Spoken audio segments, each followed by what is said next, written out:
As plantas domesticaram o Homo sapiens e não o contrário? E aí pessoal, eu sou o Duque, e o tema desse vídeo foi tirado do livro Sapiens, do escritor Yuval Noah Harari. Imagine um cenário de que as megas plantações de trigo que temos hoje não são fruto da dominância do homem sobre as plantas, mas que na verdade elas que fizeram a gente trabalhar duro no campo para oferecer as condições ideais para que elas crescessem sem muitos obstáculos. Então vamos pensar por um instante na revolução agrícola do ponto de vista do trigo. Há 10 mil anos atrás o trigo era apenas uma graminha silvestre, um mato, entre muitas outras, e ele estava confinado em uma pequena região no Oriente Médio, e hoje é uma das plantas mais cultivadas no mundo inteiro. De acordo com critérios evolutivos elementares de sobrevivência e reprodução, o trigo se tornou uma das plantas mais prósperas da história do planeta. Em áreas como as grandes planícies na América do Norte, onde há 10 mil anos não crescia um só pezinho de trigo, hoje podemos ver centenas e centenas de quilômetros sem encontrar nenhuma outra planta. No mundo inteiro, o trigo cobre cerca de 2,25 milhões de quilômetros quadrados na superfície do globo, quase 10 vezes o tamanho da Grã-Bretanha. E a pergunta que fica é, como essas gramíneas passaram de insignificantes a onipresentes? E aqui eu vou trazer um ponto de vista interessante. Ele conseguiu isso manipulando o Homo sapiens à sua vontade. Há 10 mil anos atrás, os nossos antepassados, os caçadores-coletores, viviam uma vida, digamos, que confortável, quando começou a se dedicar cada vez mais aos esforços do cultivo de trigo. E em poucos milênios, os humanos ao redor do mundo não estavam fazendo muito mais do que cuidar do trigo do amanhecer ao entardecer. Não foi fácil. O trigo demandou muito deles. Ele não gostava muito de rochas nem cascalho e por isso os nossos antepassados deram duro para limpar os campos. Também não gostava de dividir espaço, água e nutrientes com outras plantas. Assim, homens e mulheres trabalhavam longas jornadas sob o sol quente, eliminando ervas daninhas e outros matinhos ali para deixar o trigo confortável. Mas mesmo com todos esses cuidados, ele também ficava doente. E por isso, o Homo sapiens tinha que ficar de olho em vermes e pragas. O trigo era atacado por coelhos, nuvens de gafanhotos, e então os agricultores construíram cercas e passavam longos períodos do dia somente a vigiar. O trigo tinha sede, então os humanos cavavam canais de irrigação ou passavam a carregar baldes pesados para regá-los. Os sapiens passaram mesmo a coletar fezes de outros animais para nutrir o solo em que o trigo crescia. E, bom, a gente não tinha evoluído ainda para essas tarefas. Os humanos estavam acostumados e adaptados em subir em pé de maçã e caçar em grupo, não para remover rochas pesadas ou carregar baldes de água. A coluna, os joelhos, o pescoço e os arcos plantares dos humanos pagaram o preço. Estudos de esqueletos antigos indicam que a transição para a agricultura causou uma série de males, como o deslocamento de disco, artrite e hérnia. Além disso, as tarefas agrícolas demandavam tanto tempo que as pessoas eram forçadas a se instalar permanentemente ao lado de seus campos de trigo. Isso mudou por completo seu estilo de vida. Nós não domesticamos o trigo é que nos domesticou. E antes de continuar, não se esqueçam de deixar o like e se inscrever no canal. E se possível compartilhar o vídeo. Então vamos lá, eu vou falar para vocês o significado da palavra domesticar. Ela vem do latim domus, que significa casa. E quem é que estava vivendo em casa não era o trigo, eram os sapiens. Então, como o trigo convenceu o Homo sapiens a trocar uma vida boa por uma existência mais miserável? O que ele ofereceu em troca? Bom, segundo Yuval, ele não ofereceu uma dieta melhor. Lembre-se, os humanos são primatas onívoros, que prosperam com uma grande quantidade de alimento. Antes da Revolução Agrícola, a variedade de fontes de energia dos humanos eram muito mais variadas. Uma dieta baseada apenas em cereais é pobre em vitaminas e sais minerais, difícil de digerir e péssima para os dentes e gengivas. O trigo também não deu às pessoas segurança econômica. A vida de um camponês, pode apostar, é menos segura do que a de um caçador-coletor. Eles caçavam muitas espécies de animais e coletavam muitas plantas também.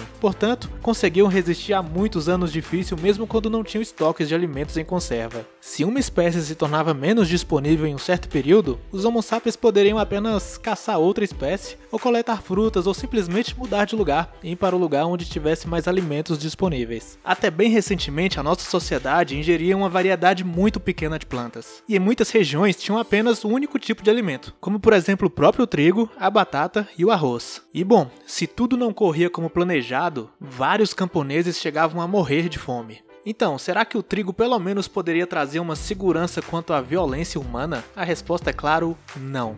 Os primeiros agricultores eram pelo menos tão violentos quanto os caçadores-coletores, se não mais. Os agricultores eles tinham posses e necessitavam de terra para plantar, então eles tinham que defendê-la. Ou se você não tem terra, você vai tomar de alguém. A perda de pasto para o vizinho poderia significar a diferença entre a sobrevivência e a fome, e por isso havia muito menos possibilidade de acontecerem acordos. Quando um bando de caçadores-coletores era ameaçado por um rival mais forte, geralmente ele podia ir embora. Era difícil e perigoso, mas viável. Por outro lado, quando o inimigo forte ameaçava um vilarejo agrícola, recuar significava abrir mão de campos, casas e celeiros. Na maioria dos casos, isso acabava em alguma batalha, e os agricultores tendiam a lutar até o fim. Muitos estudos antropológicos e arqueológicos indicam que em sociedades agrícolas simples, sem estruturas políticas além da ideia de uma aldeia ou tribo, a violência humana era responsável por cerca de 15% das mortes.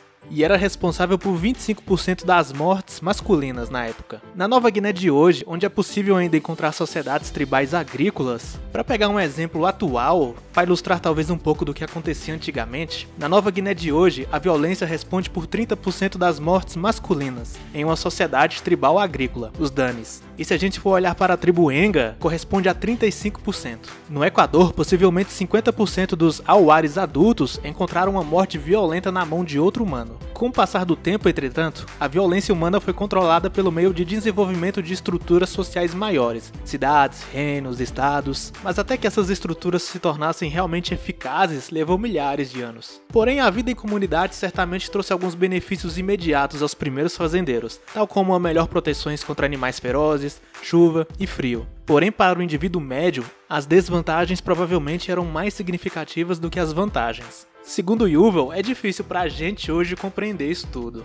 Como hoje, em comparação com antigamente, a gente tem uma certa segurança, alimentos em mercados e outras coisas, nós presumimos que a Revolução Agrícola foi uma melhoria incrível. Mas talvez seja errado julgar milhares de anos de história da perspectiva de hoje. Talvez se a gente imaginar que lá no início, por exemplo, sei lá, na China, alguma criança provavelmente morreu de desnutrição porque a lavoura do pai não vingou. E isso acontecia com uma certa frequência lá no início da Revolução Agrícola. As pessoas ainda não sabiam plantar, dependiam extremamente que as condições ideais de tempo ocorressem para que a plantação crescesse, mais do que hoje inclusive, porque hoje a gente tem muita tecnologia. Então provavelmente muitas pessoas morreram de fome na tentativa de plantar alguma coisa e desenvolver meios para que a plantação fosse mais otimizada possível, para que hoje a gente tivesse comida em abundância, entre outras coisas. Mas quando eu digo aqui comida em abundância, eu não quero generalizar para toda a sociedade. A gente tem meios de se produzir muita comida, mas ela não é acessível a todo mundo. Então, voltando a Trigo, o que ele ofereceu para essas pessoas, incluindo as pessoas que morreram de fome tentando plantar alguma coisa?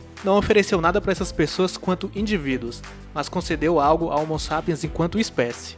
O cultivo de trigo proporcionou muito mais alimento por unidade de território, e com isso proporcionou que a espécie Homo sapiens se multiplicasse exponencialmente. Por volta de 13.000 anos antes de Cristo, quando as pessoas se alimentavam coletando plantas silvestres, caçando animais selvagens, a área em torno do oásis de Jericó, na Palestina, podia sustentar no máximo um bando nômade de Homo sapiens, com cerca de 100 indivíduos relativamente saudáveis e bem nutridos. Por volta de 8.500 anos antes de Cristo, quando as plantas silvestres deram lugar a campos de trigo, esse mesmo oásis sustentava uma aldeia grande, mas abarrotada de 1.000 pessoas que sofriam muito mais com doenças e de má nutrição. A moeda da evolução não é a fome nem a dor, e sim cópias de hélices de DNA. Assim como o sucesso econômico de uma empresa é medido pelo número de dólares em sua conta bancária, não pela felicidade de seus empregados, o sucesso evolutivo de uma espécie é medido pelo número de cópias de seu DNA. Se não restam mais cópias de DNA, a espécie está extinta, assim como a empresa sem dinheiro está falida. Se uma espécie ostenta muitas cópias de DNA,